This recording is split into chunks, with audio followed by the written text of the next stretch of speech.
jërë ngeen jëf mbokki internaute mbokki mbouractu.sn ñu ngi leen di nuyu ni ñu leen ko waxee woon ci suñu bande annonce dañ leen waxoon ne dinañ leen di faral di amal ay grand reportage ci li nga xamante ne nii moom mooy biir département bu Mbour. tey nag dañoo ñëw ba fii nga xamante ne moom la ñuy wax dëkk bu ñuy wax Nianing mu bokk ci commune bu Malicounda ñëw seet si nag ki nga xamante ne moom la ñuy wax Ousmane Faye nekk koo xamante ne membre APR la di conseiller municipal ci Malicounda nekk directeur futur du Sénégal muy école boo xamante ne mu ngi fii nga xam ne moom mooy ci biir Nianing ñu fas yéene waxtaan ak moom nag ci poñ yu bëree bëri waxtaan ak moom ci li nga xamante ne nii moom moo jëm ci commune bii di Malicounda dëkk bi nga xamante ne moom mooy Nianing xam nañ ne Nianing yëkkati woon nañ fi benn wax comme quoi que ne dañoo bëgg nekk li nga xam ne ni moom mooy ab commune ndax gis nañ seen bopp ci li nga xamante ne nii moom la commune bi doxee wala déet yooyu yëpp incha allah dinañ ko waxtaan ak ki nga xamante ne moom mooy suñu gan di Ousmane Faye Ousmane ñu ngi lay nuyu. waaw maa ngi leen di fay yéen waa Dakaractu di leen gërëm di leen sant di leen dalal jàmm di kontaan lool ci ñi seet si bi ngeen ma seet si di gërëm aussi mbokk internet yëpp daal.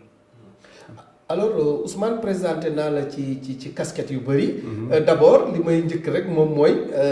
doomu Nianing bi nga doon. nga wax si Nianing tuuti rek. waaw Nianing dafa nekk dëkk boo xam ne c'est un village cosmopolite maanaam bari nañ ay diversité nekk dëkk boo xam ne presque 12000 à 13000 âmes ñu ngi fi yeewu nit ay nit vraiment nekk dëkk boo xam ne vraiment c'est riche en culture dëkk bu ñëpp juboo yàlla dafa def xëy na y a des tendances politiques mais quand même feeñul noonu parce que bon ñun ñëpp ay mbokk lañu séeréer yi tukulóor yi joolaa yi vraiment nekk dëkk boo xam ne daal vraiment nit ku ne fu neex a dëkk la quand même voilà. alors Ousmane tey buñ doon wax dañuy wax Ousmane self-made man maanaam du ñuy anglais yi wax naan nit koo xamante ne daal moom moo dëkk boppam dafa jógee fu suufee dem ba yóbbu boppam tey fa mu àgg maanaam ci kaw a kaw Ousmane mën nga wax tuuti si mbir moomu. waaw xam nga man naka jëkk dama nekk un agent de développement moo tax aussi comme su may wax rek duma politicien je suis un agent de développement je fais que la politique de développement c'est que booy xoolee ñaar dañoo xaw a bokk ndey bokk ñu bàyyi donc ku wax de politique développement mooy as nga ngay aspirer mais ku wax développement itam da nga ciy boolewaale politique parce que boo deful politique bi doo mën a promouvoir li nga bëgg. parce que nit ñi ngay liggéeyal donc ma commencé ci ay dawal fas charretier di jaay di ràbb ñax di jaay jën nekk 25 ans dans les mouvements associatifs xeex lu yàgg bu yàlla def tey ma dajeek partenaires yi bon créé na ko aussi avec la pêche vraiment avec benn association boobu ma nekkoon muy màgg daan ñu créé effectivement en 97 ay presque wàcce nañ fa presque 45 millions lañ jële woon ci crédit mutuel yooyu yëpp bokk ci ay jaar-jaar ci lañ ma naka jëkk daal man mosuma def politique boo xam ne nit ñi dañ may naan kaay leen jàppale ma pour ñu def lii mais dañ may fekk ci sama liggéey jël ma pour vraiment pour être un porteur de voix ndax crédibilité bi ci war mooy nit ki moom boo comme ni may wax rek booy dund kenn xamula boo dee kenn du la jooy mu nekk jafe-jafe yu métti yu jaar suma famille nekkoon ici d'une famille qui était vraiment démunie moo yàq suma njàng donc depuis lors nag vraiment Nianing moom franchement parlant suma xeex yépp c'est pour le développement de Nianing tey aujourd'hui gis nga tey li nga fi fekk on a créé une école on a une boulangerie ñu gis nga poste de santé ñu ngi koy travailler ñu ngi koy liggéey ak benn mutuelle boo xam ne actuellement avec lëkkaloo ak waa zone nord ñu créé ko fii donc loolu yëpp muy nekk loo xam ne vraiment waa dëkk bi ñu ngi ci gis seen bopp ñenn ñi bopp pour ne pas parler de tout le monde donc parce que déjà employés yi ci nekk ci biir dëkk bi la ñu dëkk suñu première promotion aujourd'hui ñu ngi def la seconde moyen secondaire moo tax na vraiment daal ñu ngi góorgóorlu daal te ñaan ñu yàlla yem fii dañu bëgg dimbali dëkk bi parce que aussi comme ni ko nit ñi di waxee rek boo bëggee jàppale président Macky Sall c'est pas toujours aller chercher de l'emploi nous allons promouvoir l'auto-emploi te man dama mës a gëm auto-emploi je me rappelle bien en 95 bi ñuy wax problème mu volontariat avec les enseignants suma papa ne ma demal bokk ma ne ko non papa ma dem tam xam ne ma ne ko papa man moom mënuma bokk parce que boobu jamono boobu métti na bi loolu amee nag ma ne ko boobu maa ngi teerwaan ci gaal yi di xëcc ci gaal di yóbbu saa yi ma tëq ci gaal ñu jàppale ma ci 100 francs mais boobu jàng naa mais bëgguma woon aussi vraiment mënuma woon aspirer à d'autres choses parce que man sama vocation nekkoon avocat moo nekkoon sama vocation mais malheureusement je ne suis pas parti parce que mon papa n'avait pas les moyens de m'aider. Bon. Okay. Alors Ousmane ci noonu tey alhamdulilah mais bëggoon nañu xam lan moo tax nga nan nga def ba teg sa tànk ci politique. waaw li ma def ba teg sama tànk ci politique c'était en 2001 laa ci dugg carrément mais avant boobu jamono yooyu Cheikhou Diop moo fi nekkoon ma nekkoon doomam di ànd ak doomam moom laa tudde sax suma taaw maa leen doon yenul ay banc jamono yu petit jàll ba mu yàgg ma dugg biir affaire PDS affaire xale rek mais en 2001 fekk maa ngi woon màgg daan ñuy liggéey bu am doole ci la ñu fekk ni ñenn war na mën a am benn conseiller ci la ma chef de village ne ma carrément da ngay dugg ci politique parce que gis naa ne actuellement tu es jeune et tu peux apporter beaucoup de choses au village te Ousmane Gueye du ma bàyyi ma fen parce que xam na kon liggéey nañu 2001 ba 2007 vraiment moom ñu bëri dañ doon naan dama doon dal ci kawam dama ko nagam ak nagam fekk ma ne ko yow monsieur le maire yow ku amul saretu mbaam di fanaan ci néegu ñax na la mën a xeex li may dal sa kaw sa njëriñ la parce que du ma la bàyyi ngay dugg ci yoo xam ne effectivement ëllëg ci biir rek nga jëm parce que ñiy wër di la waxal rek dañoo am lu ñuy yëttu man nag yàlla rek dafa def nii lañ ma yare mais nekkul loo xam ne mën naa loo mën parce que man moom ba ma ñëwul ci commune bu ñu ma yóbbaalewul du ma ñëw comment dirais-je du ma ñëw ci commune bi koo xam ne day lijjanti dépasse mbaa muy lijjanti dépasse nu mu la mën a xeex te yow nga yor say 4x4 ak say moyens kon donc boo xoolee fa may waxee nekkul dama la contre au contraire la personne ki lay critiquer moo la bëgg mais ki lay jaay toujours ci biir pax mi la la jëmee te loolu mooy sama objectif sama nature man sama nature mooy yàlla dafa def soxoruma man bu ma nee dama ne bu ma yónnee doomu aadama lu bon yàlla na ko yàlla këpp sama kaw parce que nag dëgg-dëgg ba yàlla di bind doomu aadama yi fekkewu ma ko c'est que nag dama am benn principe fi ma tegu moo tax ñu bëri xëy na dañu foog ne dama tàng non c'est ma nature qui est comme ça on m'a éduqué comme ça dans la pauvreté je suis grandi dans la loolu xam nga da ngay dem ba yow toujours doo da ngay bëgg loo jàpp rek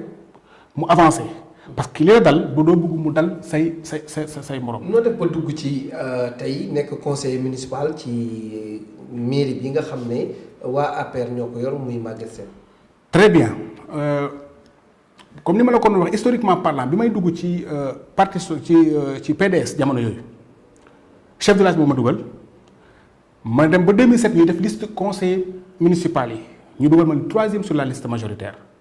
ma ne leen du ma campagne bokkuma. def naa 2001 ba 2007 nag nañu bàyyi nit ñi ñu def ay mais ils ont fait le choix dugal ma ci liste mais j'ai pas fait la campagne yàlla def ñu dóor ñu at moom ma sant yàlla nekk nekkuma conseil man chef du village mu ñu wootante Maguette Sène ñëw na fi benn yoon du ñaari yoon du ñetti yoon j'ai dit que car am na benn jour sax xam na fii la julee timis ma ne ko man de politique dama koy moytu parce que bëgguma ay noonu man développement laa gëm bi loolu amee nag chef de village ci boppam moo ma ne Ousmane di nga jóg parce que le village a besoin de toi mu jëlaat ma un jour de vendredi yóbbu ma ñu dem def réunion bu macha allah boobu ñu ngi koy doon defee war dans un campement bon ñu waxtaan ma juboo ma daal di nag jël engagement vraiment jàppale ko pour mu nekk jël commune Malicounda bi loolu daal laaj moo ma ci dugalaat bon vraiment. mu noonu daal c'est ça. ok voilà xam nga nag ñun tamit ay taskatu xabaar. dañuy funé. xam nañ ne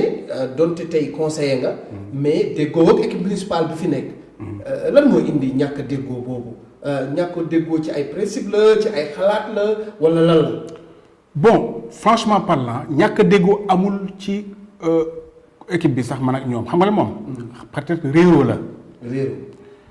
parce que ku ci nekk ak ñun bu ma dajee yow dama lay nuyu nga nuyu ma ñu seq jàmm parce que aussi njëriñ ñun ñoo ko bokk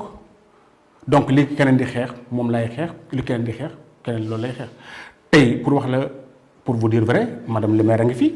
du ma bàyyi ma fen Maguette Sène monsieur le maire du ma bàyyi ma fen ba ñu demee ba war a waxtaan suñu biir ba war a def équipe le bureau municipal yaa may dégg j'ai laissé ma place à madame le maire actuellement parce que tey dafa bokk ci samay waajur moom daf maa yar ma yoroo seen biir kër rakkam laa tuddee sama taaw mu nekk jigéen kon xam nga ne kooku tey aspiré wul à bu xëccoowu ma c'est que nag sama principe xëy na moo tax ñenn ñi di ma moytu mais man ñooruma kenn awma ak kenn problème franchement parlant bu ñu waxante dëgg. ñoom kay xëy na ñoom mën nañ ma moytu mais man dëgg fa yàlla amuma kenn problème. ok mais tey su ma nee ñàkk a déggoo. ci xalaat laay waxee. ci doxalinu conseil municipal bi est-ce que jàpp nga ne tey yow gis nga sa bopp ci loolu. waaw mais xam nga comme li ma la ko waxee rek ñàkk a déggoo ci xalaat bi mën na nekk c'est vrai parce que sama principe man xam nga dama yàgg ci politique yàgg ci développement donc tey nee naa leen ku jógee France sax boo ñëwee di nga ma déglu sur le plan de développement parce que loolu yàlla mayu yàlla la. samay jàng sorewul mais expérience bi ma am ci développement yàlla moom daf ko def samay dox dama ko juddoo mais problème bi mooy principe bi nga xam ne ni mu war commune bi war a doxee des fois duñ ma ci déglu on ne m'écoute pas des fois parce que il pense que xëy na bu ñu ko dégloo mën nañu ne xëy na yaakaar ne idée bi ci man la jógee te du am na yoo xam ne du leen neex li may def souvent mooy bu ma amee lu ma xalaat dama koy bind message monsieur le maire ma bind ko ne ko defal nii defal nii defal nii bu ko appliqué comme daf ma def conseil technique danaa bu ma gisee lu may xalaat dinaa ko jox mbaa ma woo ko ne ko bu ma sañoon di nga doxale nii bu ko defee baax na bu ko deful baax na léegi nag des fois di nga gis loo xam ne da nga ko war a critiquer ñu nga critiquer pour ñoom kenn waroo war a critiquer alors que yow bu ñu la critiquer yaa ngi dugg ci pax man nag sama principe loolu la parce que nit ki doo ko yenn paanu ndox ba pare di ko pakastal man tey j'ai peut tout faire pour mobiliser du monde mais kenn mosut a gis ñaniñ man may woote sur le plan politique ay militants naa leen jàppale leen ma mosut am ku ko gis nag na fi archive yi nekk à part benn meeting boo xam ne moom ci boppam moo ma demandé à ma ñëw fekk si ko boobu sax bon c'était le 13 juin 2015 te parce que boobu je faisais partie bi ñu dugg on était man ñu ne ak ñoom Bouré Diouf ak ñoom ki dañu on était entraîné par les forces vives c'était le Benno Bokk Yaakaar bi loolu amee ma ñëw dugg si def meeting keroog moo war yu maître ma ñëw si la Ndiaye nga fa ñeneen nga fi keroog sax vraiment jël na micro bi taxaw ne carrément man li ma am biir Mbaling tey yàlla ak Ousmane bokk na ci ñi nga xam ne ñoo ma gënal bari ay nit kon kooku bu ñu demee tey bool bu di ko def la compte nit ñi ko wër di ko naan dama ko compte vraiment c'est de la dichotomie aw ma temps boobu du ma yàlla mooy fal doomu aadama kenn mënut a fal kenn mais ñàkk a déggoo bi nag man sama principe de développement kenn mënu ma ci teg ligne de conduite ma yor kenn mënu ma ci teg. ok ci foofu sax laay ñëw ci ñàkk a déggoo bi am na ñu bëri ñu jàpp ne tey peut-être Ousmane bokk na ci ñi prôné la communalisation de Nianing bokk na ci li gën a indi problème am digganteem ak maire bi fi nekk actuellement. waaw mais communalisation de Nianing dafa nekk depuis un problème boo xam ne c'était depuis 2001 2003 jamono boobu Joseph Ndong bu fekkente ne mu ngi suivre Dakar Actu Mbour Actu dina ko dëggal jamono yooyu Diegane Sène organisé nañu encore benn rencontre à Warang chez le chef de village de Warang archive yaa ngi fi tous les chefs de village avaient signé 2001 ba 2003 franchement par là nga di ko xeex ba jaune donc ci boppam moo taxaw ne carrément il faut ngeen am benn mobilisation politique pour mën a xeex dossier parce que communalisation aussi dafa nekk loo xam ne xaw na doy waar parce que yàgg nañu koy dox bu ñu paree foofu en 2008 avec les étudiants boobu y avait un certain gosse qui s'appelle Moustapha Sène moo ñoo defaroon dossier boobu jamono yooyu Aliou Sow moo nekkoon ministre des collectivités locales bon ñu dem ñu ne sax da ngeen xaw a yéex bi ñu demee nag ba 2011 monsieur le président Macky Sall boobu candidat la woon mu ñëw fii Nianing ci place publique bi ñu demandé ko nag monsieur le chef de bu ñu daal defee nga falu nga dimbali ñu pour Nianing jàll commune parce que dafa métti ndax da ngay jóge Nianing dugg ci commune génnaat duggaat ci commune génnaat doog a dugg suñu commune ñun maanaam da ngay génn ñi Mbour dugg Saly romb Saly doog a dugg Malicounda c'est un grand détour alors que am na commune yoo xam ne ci biir Sénégal ñun rien que le village de Nianing moo ëpp doole parce que nous avons des infrastructures quand même nous avons la plage nous avons l'élevage nous avons l'agriculture et aussi nous avons des potentiels de jeunesse bu ñu mën a dem dégg nga mais bi loolu amee man personnellement waxuma ne sax nit ki dama bokk ci ñi jiite affaire Nianing commune parce que dama koy xeex bu ma xam boobu xalaatuma ne dinaa ànd ak Maguette Sène kon bu ma demee ba falu tey mais ànd ak Maguette Sène du tax nag vraiment ma défendre la cause du développement de Nianing parce que développement laa gëm ma je le parle à titre de développement mais ñu bëri dañoo yaakaar ne man dama koy def pour parce que dama bëgg a daaneel maire man aw ma jotu daaneel maire je pas même ça ce temps là c'est le cadre de mes soucis parce que politique dafa cher moom xam na ñu bëri xam nañu ndey ku ciy dugg ci politique boo bëggee nekk un Richard di nga sàcc bu fekkee nag da nga bëgg a nekk politique pour un vrai politicien il doit devenir pauvre. mais ci communalisation boobu ba léegi moom tey jàpp nañ ne am na ñu wax ne sax yow histoire bu nga doon rappeler moom ci la bokkoon. mais moom ci boppam ci la bokkoon mais pas entièrement parce que moom jotam mayu ko woon parce que mu ngi doon jàng am na yoo xam ne fekkewu ko. mais àndoon na ci. mais impérativement parce que aussi li tax ñu tëb a tëb tey ñu def benn centre d'état civil secondaire à Nianing c'est pas gratuit ba mu njëkkee njéeg la mu njëkk a def mooy bind fexe ñaan pour ñu defal ñu centre d'état civil secondaire à Nianing ñun ñëpp ñu rafetlu ko kon xam nga ne tey bu ci àndul woon parce que nag fan nañu waxante dëgg centre d'état civil secondaire u Nianing bi yàgg nañ koy ñaan depuis jamono yu Ousmane Gueye ñu fi jaar ci commune ñoom Thiawli si soxo ñëpp ñaan lañ ñëpp amuñu joxuñu ko mais moom ba mu ñëwee la mu njëkk a def mooy fexe centre d'état civil secondaire u Nianing taxaw te taxaw na def nañu bâtiment yi inauguré nañu ko donc aujourd'hui c'est une preuve palpable que Nianing war na mën a jàlle commune bu ko waxul parce que nag je le comprends des fois maire la am na loo xam ne mënu ci dugg toujours dama koy wax ak ñeneen ak ñeneen donc dafa waroon tëdd njaaxaanaay mais ñun sama classe gi nga xam ne aussi nous faisons partie des acteurs waruñoo ragal affaire bi dañ ko ñemee buñ ko amul itam l'histoire nous retiendra mais Macky Sall moo ñu ko diggoon en 2011 bu ma yéegee dinaa fexe Nianing nekk commune te vraiment moo ñu arrangé parce que nous avons de sérieux problèmes dans cette localité il faut le yan problème. très bien xam nga suñu gestion patrimoine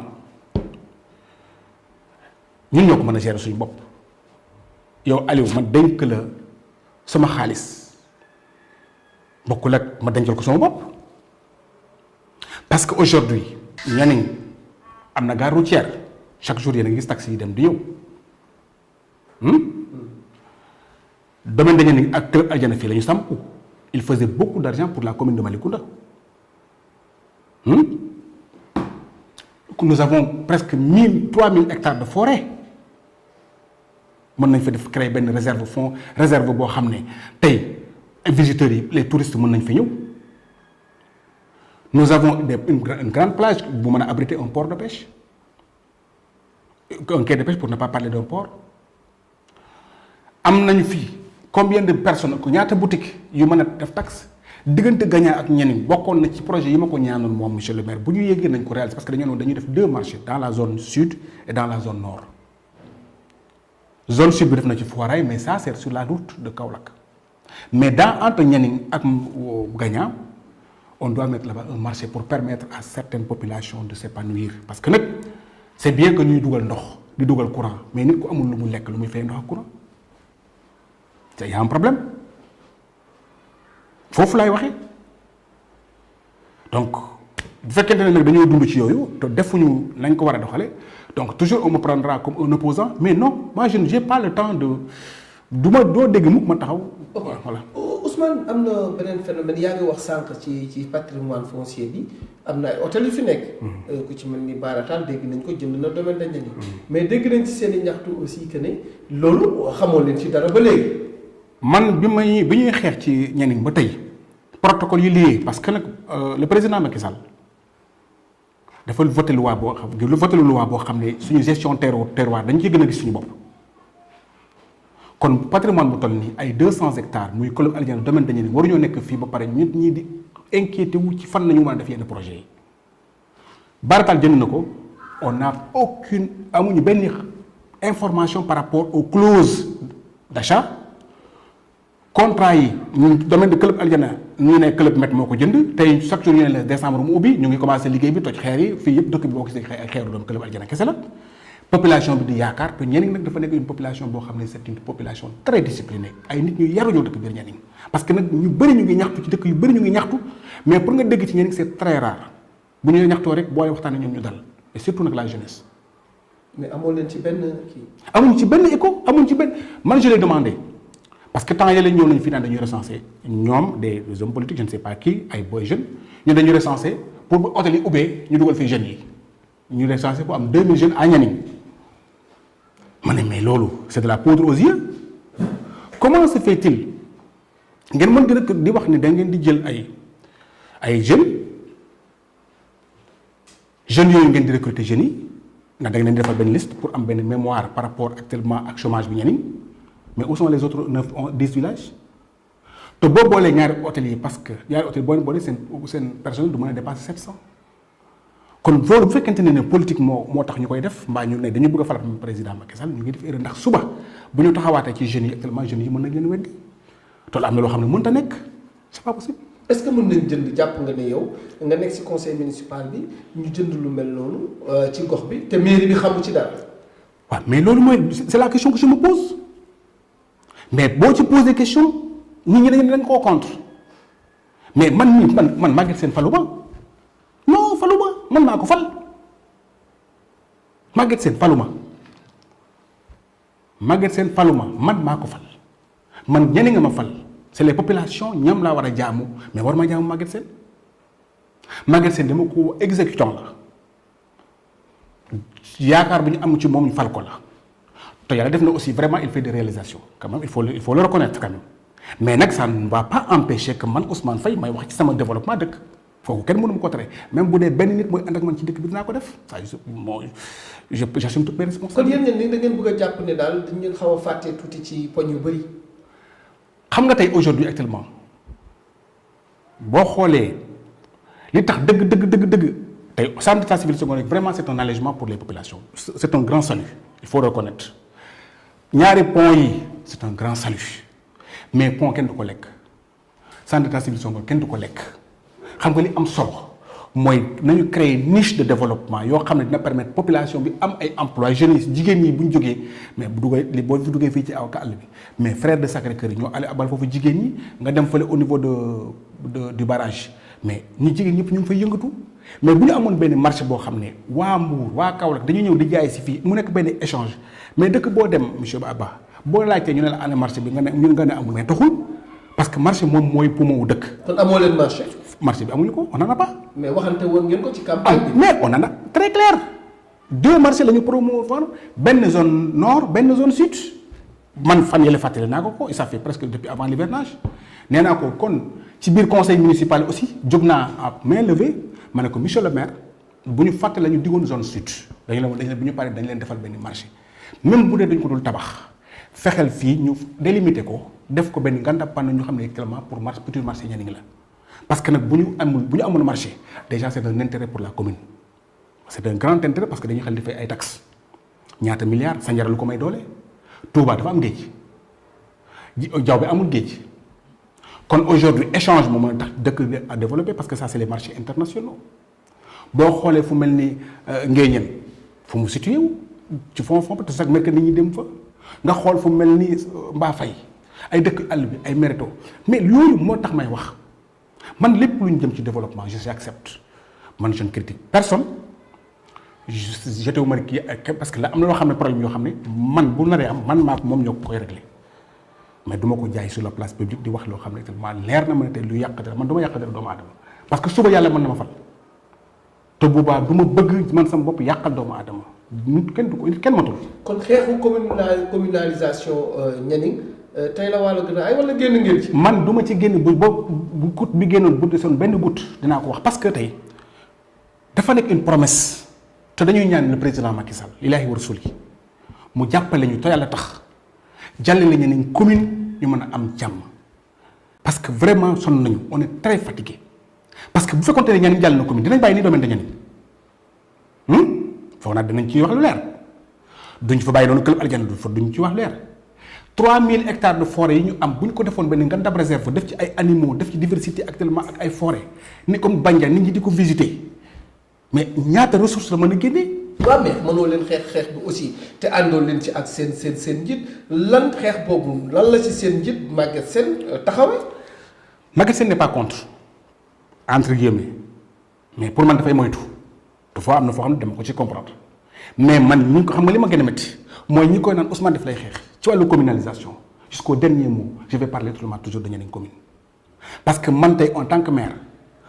moom tey am na foo xam ne bu ko waxee zone nord dafa diriger zone nord ak zone sud xam nga ñun acteurs yi nag ñun conseils municipaux bi ñun ñi nga xam ne ñoo bokk ci les 11 villages parce que dafa nekkul loo xam ne mën naa koy xeex dañuy fàttali le président Macky Sall ñun ñi nga xam ne actuellement tey au Nianing APR daf fi dominer 100%. vous me comprenez bu ñu yàlla dimbale woon tey ñu jàll commune mais vraiment waxuma la APR waaye